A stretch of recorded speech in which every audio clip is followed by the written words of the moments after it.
you very much for that very warm and exciting welcome. I feel bigger than I am. You can all see how small I am. But I'm suddenly feeling really bigger than I am. I'm honored to be in your midst this evening. Thank you very much for having me, Maverick. It's interesting to be here for these conversations. I want to say welcome to everybody that is here. We're just here to have conversations, and the session we just had at the beginning was very thought-provoking. And honestly, some of those things she said are in some of the slides I have, and they are deep questions we need to ask ourselves as we continue to engage life and as we continue to get better in what we're doing. You know, we need to be asking ourselves very deep questions in today's world, because there's so much challenges all over the place. So many reasons to give up and say, you know what, guys, I'm done. So many reasons. But, you know, we always have to remember to pick ourselves up and continue to go. So I'm very happy to be in your midst this evening. And I look forward to us having an engaging 40 minutes or thereabouts. And I hope I'll be able to impact you as we start. So we're talking about steps to getting promoted fast.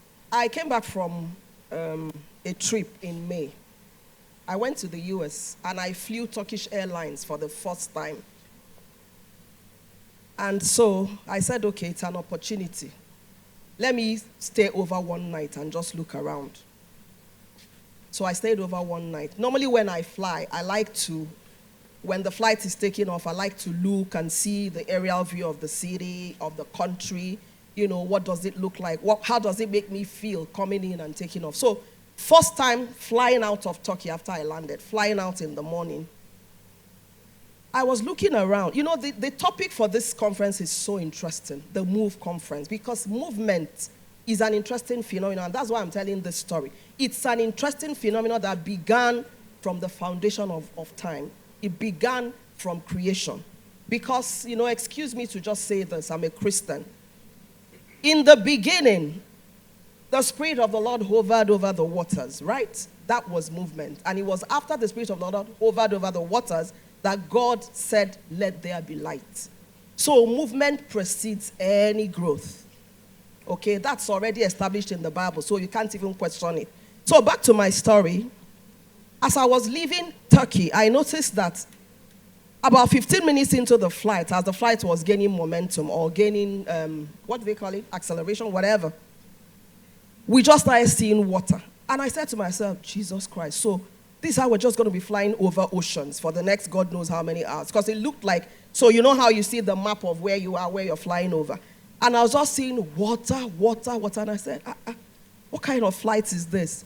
So I started looking down like I normally would. And I realized that this water, this body of water, obviously it was, maybe an Atlantic or something, whatever it was. There were vessels, fully loaded vessels moving on this water. I started counting, and I must have counted like 70 before I gave up. Each of the vessels were loaded with containers, maybe 50, 100 on each one, and there were like 80 of them back to back. So as I was looking at this, thoughts were going through my mind, and the first thought that came to my mind was movement. Movement is an interesting phenomenon. And I started thinking and expanding that thought, and I said, okay, so this is me in the air. From when I was sitting down at the airport in Turkey, Istanbul, till I took off, that 3-hour wait time, about 40 flights must have taken off. All of them in space, right? Going different directions. That's movement. I'm looking down at the sea or the ocean or whatever it is. I'm seeing vessels, 80 till I stop counting, all moving at the same time, going to different countries for different purposes, different events, and they all have a mission. Nobody gets up and makes a movement just for the fun of moving. Even if you do like this, there's a reason. And then I started thinking again, on land, in that same breath and in that same space of time, millions of cars are moving. Buses are moving. Trains are moving. Bicycles are moving. People are trekking. So movement is a phenomenon that happens 24/7. It's going on in every sphere of life. In your mind, movement is going on because you're thinking a million thoughts where you are. So movement is a part of life. And so you must grow. You must move. Whether you like it or not, if you don't move, life will move you. And so your movement had better be deliberate, had better be planned, had better be intentional, and had better be in the right direction. Because you can move and move in the wrong direction. I don't want to go over myself, jumping my slides, but that's the first thought I want to share. Because we're talking about promotion. In which direction do you want to be promoted? Are we just thinking about being promoted on the job? You have to, so interesting conversations from the beginning of the class. Have you promoted yourself before you make a demand on your organization to promote you? You have to promote yourself first and even have the confidence to expect that promotion so that when it comes, you're good and ready and you can jump on the ship and move. Don't forget that promotion comes with responsibility.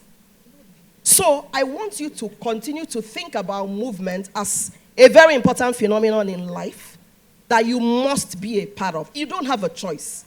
So don't think your organization owes you handing you growth or handing you promotion because there's a structure that says 2 years you get promoted. No.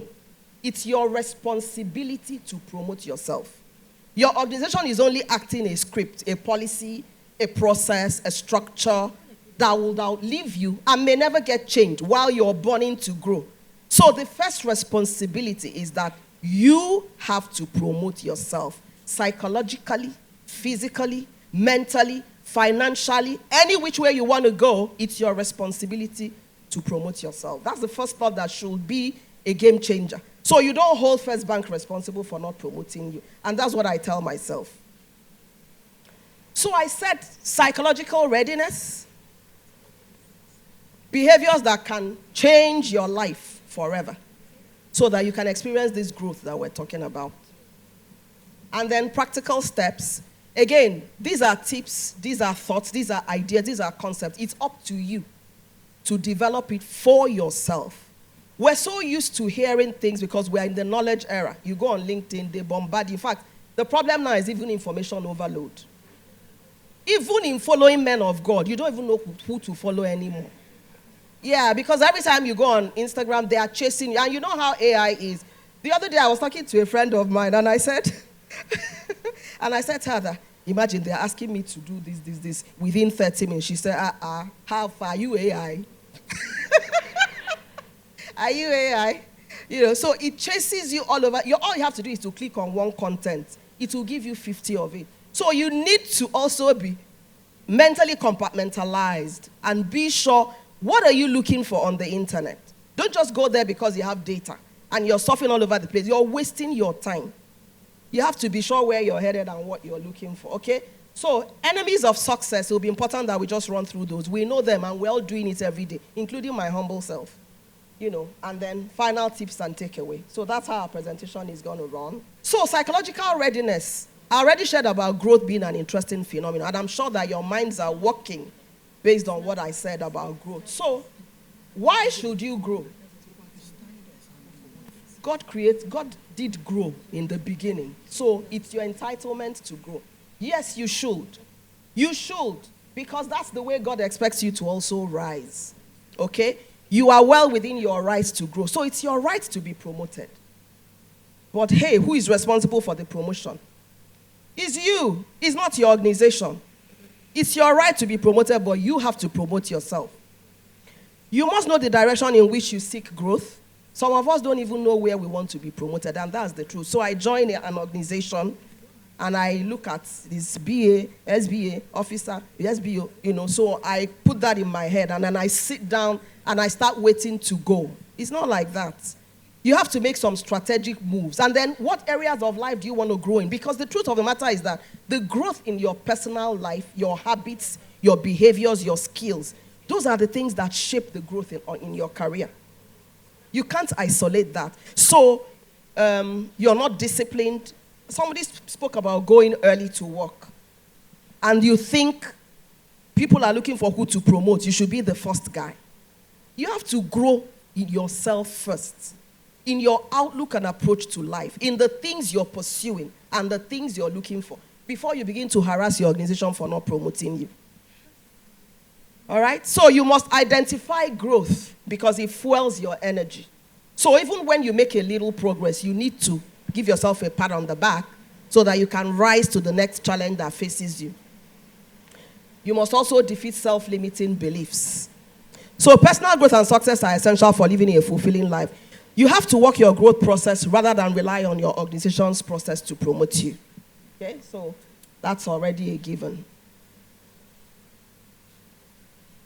All right, so we want to see 2 or 3 behaviors that I know can help to promote success in life. Because really, growth, promotion, success, we're saying the same thing. It's all about rising, you know. And I've already given you a background why you should. Because God himself, too, did that in the beginning. So discipline, discipline, discipline, discipline, discipline. We all try to make our children have discipline, but we don't even have discipline. Focus. Do you know that focus gives energy? So sometimes when I go to the gym, I tell myself that, so that gym is part of my own discipline too. So I try to do that. So when I go to the gym, anytime I go to the gym and I say I'm going to do 30 minutes, I'm telling you 30 minutes is all I'll do. In fact, I'll fall short of the 30. But when I get there and I focus on what I want to achieve, more than that limit I've set for myself, I'm able to go further.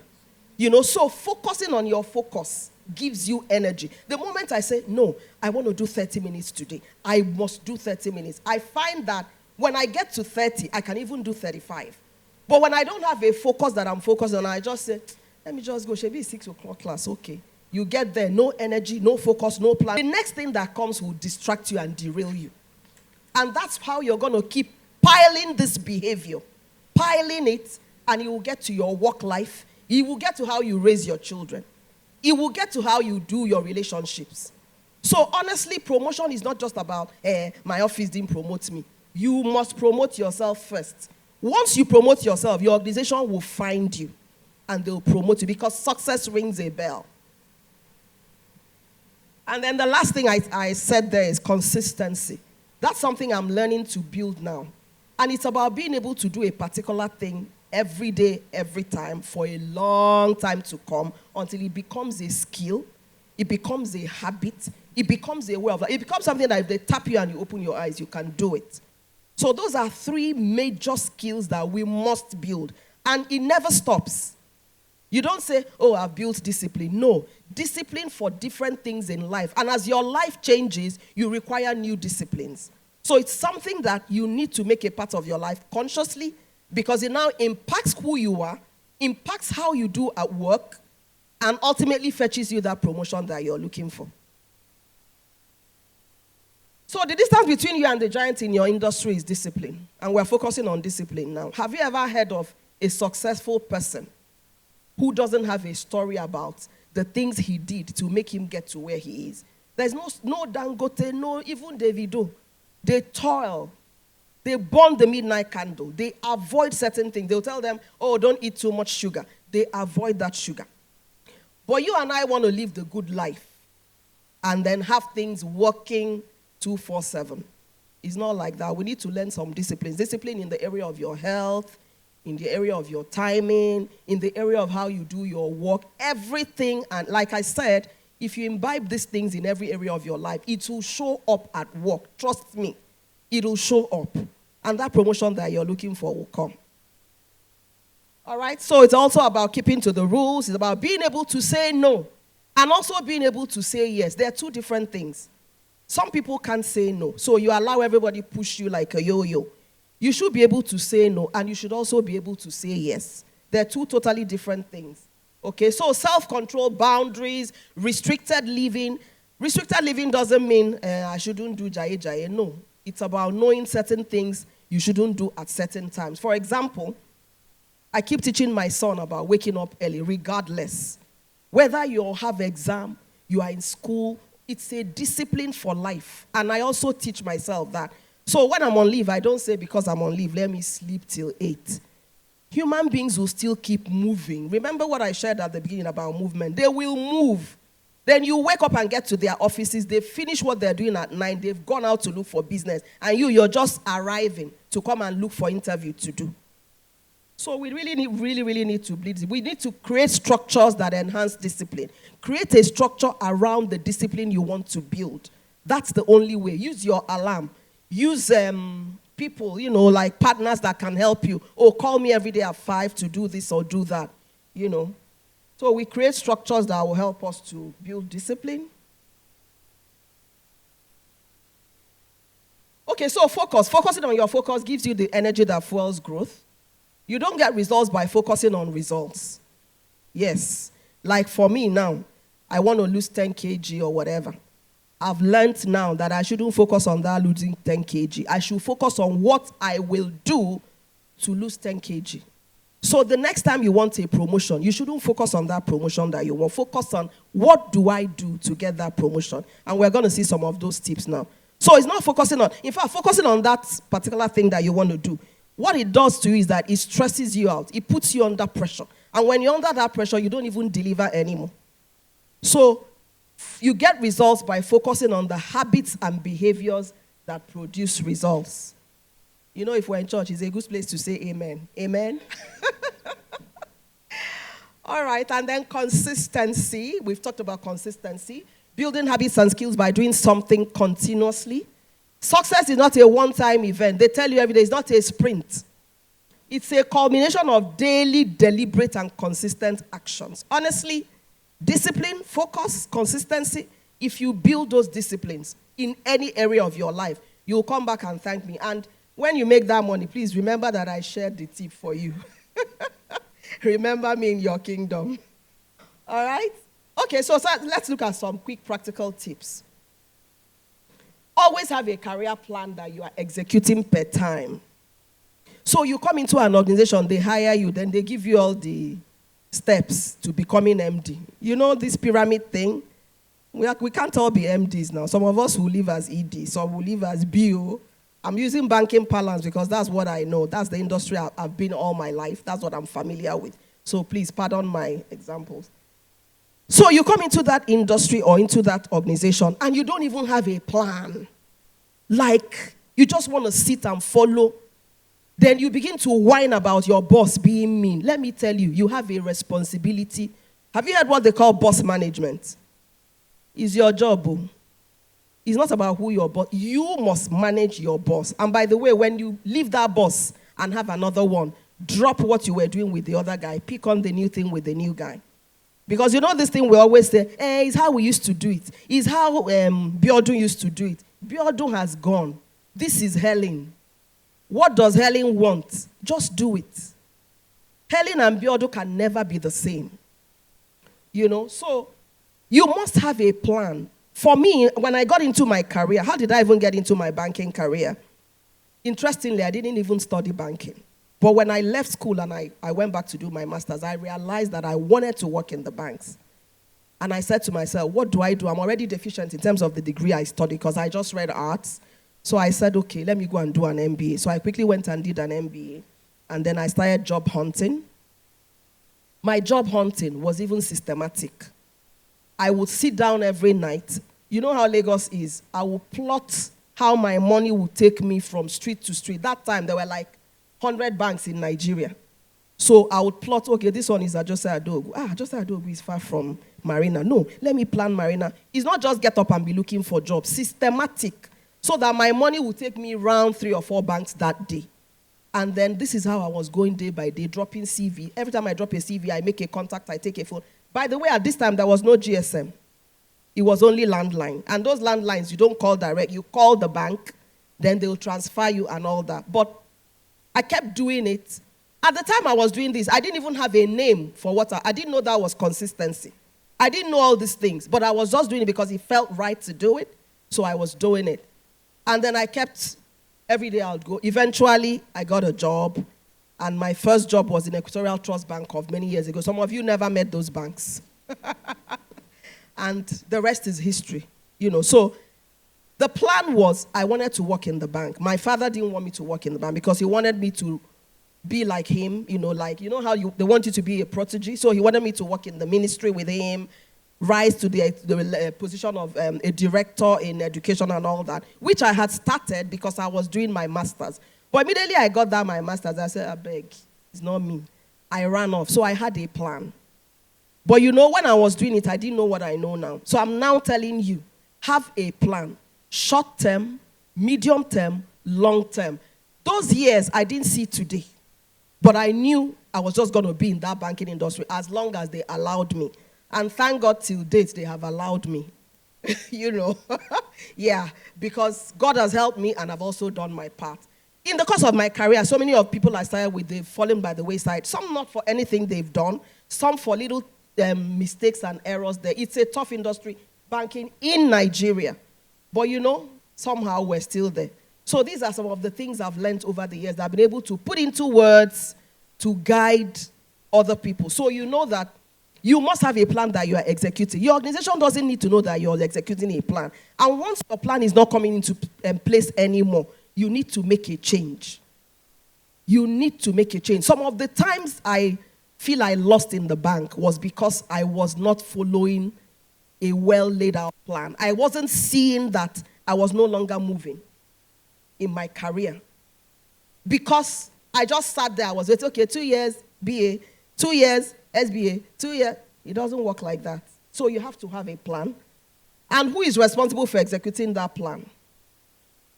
I want to read this. Be diligent to follow the plan and then tweak as you go along because your situation also changes. So as it changes, you also tweak your plan and see that. So again, hard work, smart work, no shortcuts. Please, I don't know, the generation of today, are we in today's generation, Jibela? The younger generation, they want shortcuts. They want quick meal, quick fix, quick everything. It's not everything that quick fixes work for.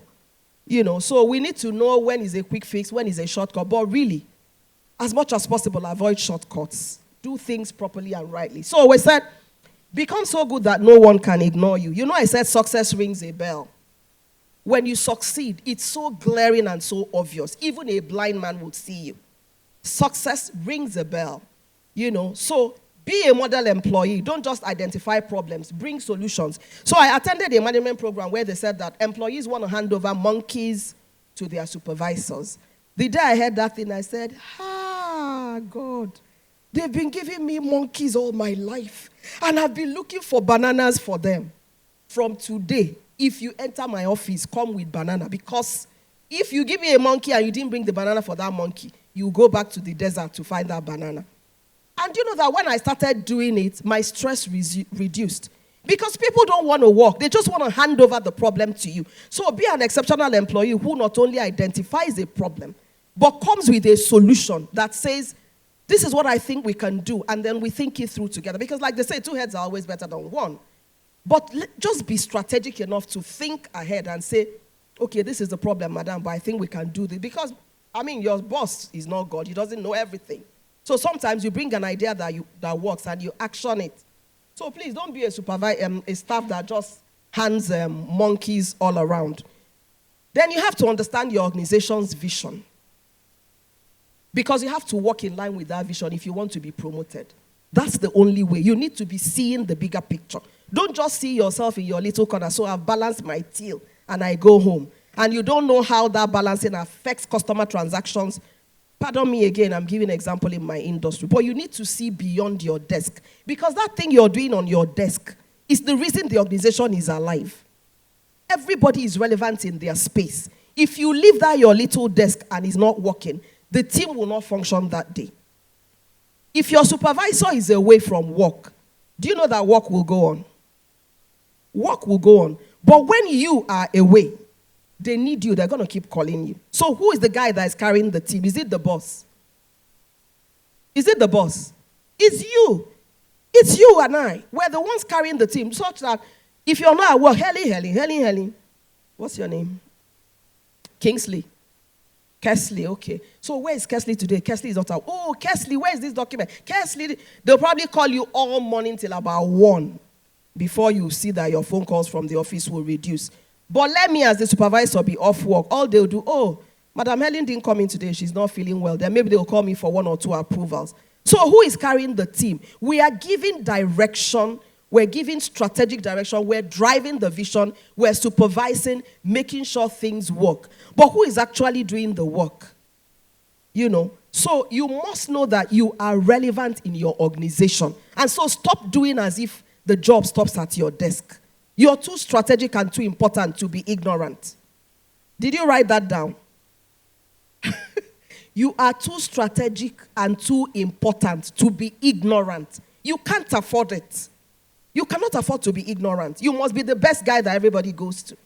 And that's what makes you stand out. And for you to be that, discipline, focus. What's the third thing? Consistency. All right. So, always work with this vision in mind. Always see the bigger picture. Have strong relationships across the organization. That's very strategic. Because that's how you get your job done. Nobody works alone. So build strategic relationships from the top and even at your level, along the line, and even for those below, because you need all of them going up. Then, is it that you can't do it or that you are afraid to do it? I said we'll be asking ourselves deep questions today. Why are you not where you ought to be? Is it because you can't do it? Or is it because you are afraid to do it? Or is it because you really don't care if it gets done? You really don't care. You're thinking somebody else should do it. So what are you doing? You need to know your relevance at any point in time. You're the guy carrying the team. See yourself as that important. That will fuel you. That will give you the energy to be the best that you can be. Because the truth of the matter is, we've all done the basic education. We've all gone to university and graduated. Or even if you didn't go to university, you have a HND or something to even be in this room. So you already have the basic that you need to fly. It's not about the guy who has a master's. It's not about the guy who has done PMP. It's not about me lecturing in LBS. No. You have enough already. So just bring in the attitudes. Bring in the habits. Bring in the skills that you need to excel. So you'll be the go-to guy that everybody is looking for. So is it because you are afraid? Well, do it afraid. Do it afraid. When you do it afraid, you'll find out that you could do it after all. Okay? So I said something here. Shake it off. Take a step up, riding on it. So those challenges you have that is making you think, oh, that's why they didn't promote me. No. Shake it off. Step on it. Use it to ride.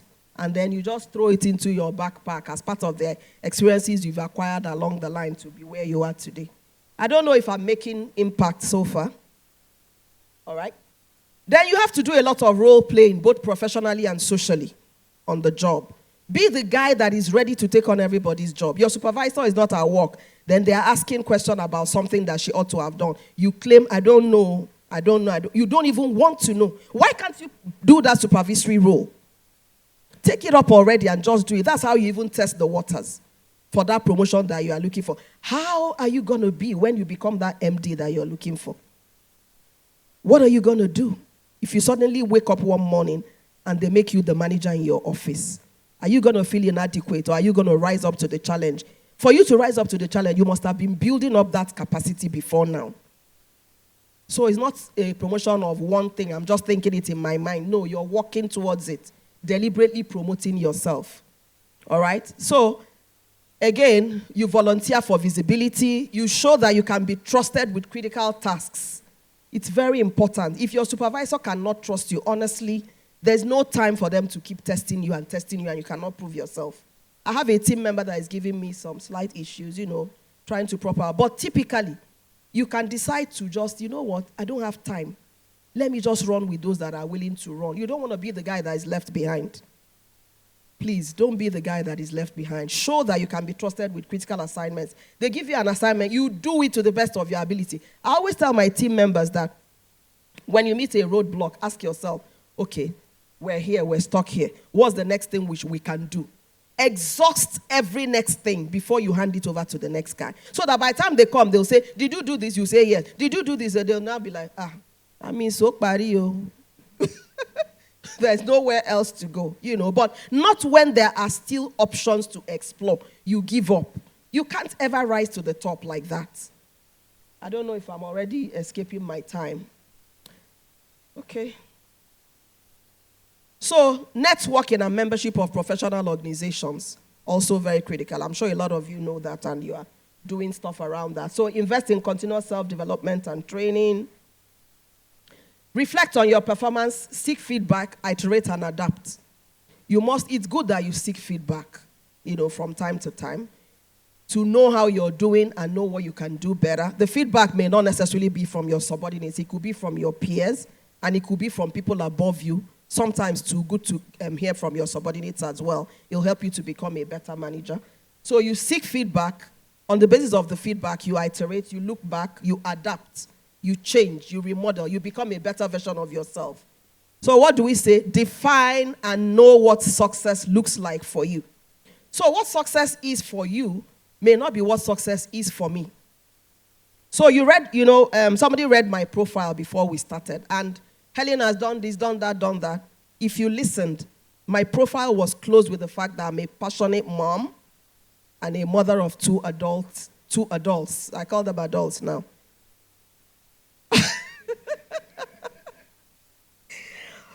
So I don't forget that part of me. It doesn't matter how much I've succeeded in my career. I can't be there without my family. So what is success to you? If I succeed in my career for me and my family is left behind, that's not success for me. So you must be able to define your own success criteria. What are you looking for? It's not about people want to be promoted on the job. People want to become senior manager. People want to rise. Then you too, you start looking for senior manager. Meanwhile, in your mind, you want to be Davido. Hello? Do you understand? If you want to be Davido, should you be in the bank fighting people, causing trouble? They'll tell you to go and bring business. You won't bring because in your mind, you're dreaming of Davido. So going out marketing for you, you are seeing DJs. You are not seeing customers. You're seeing DJs. Do you understand what I'm saying? What is success for you? So that you don't come to an organization and be a problem. Some people are just gathering money to go to Canada. So they take a space in the organization.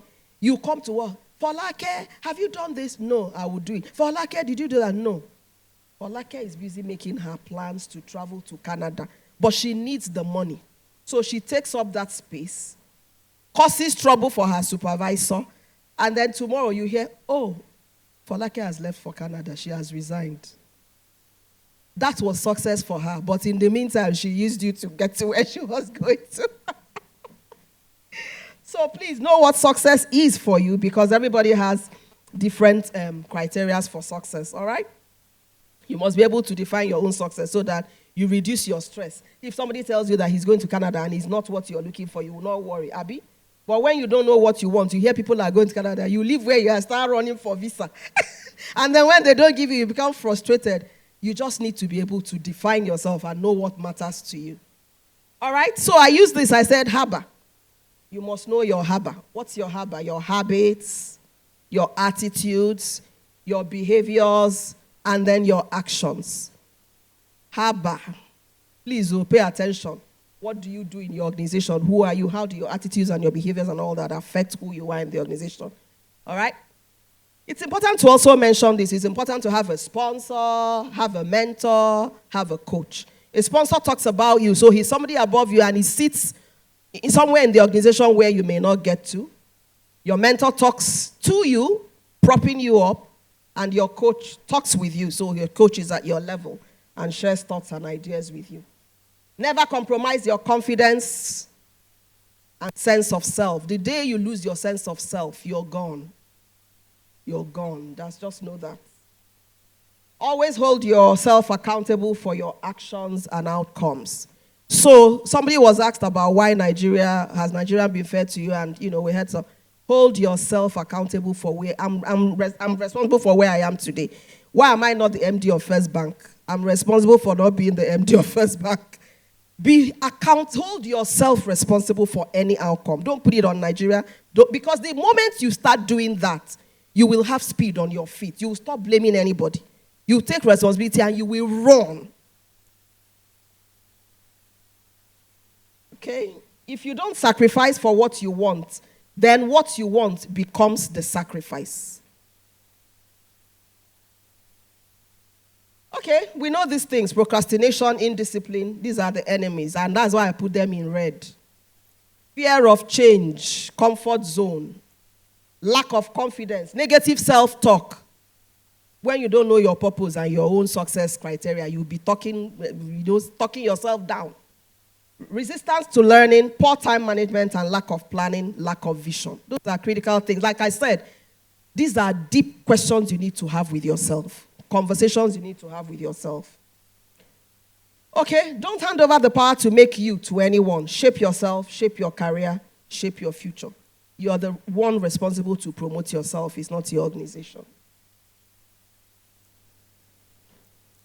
People have done it before, so can I. Thank you.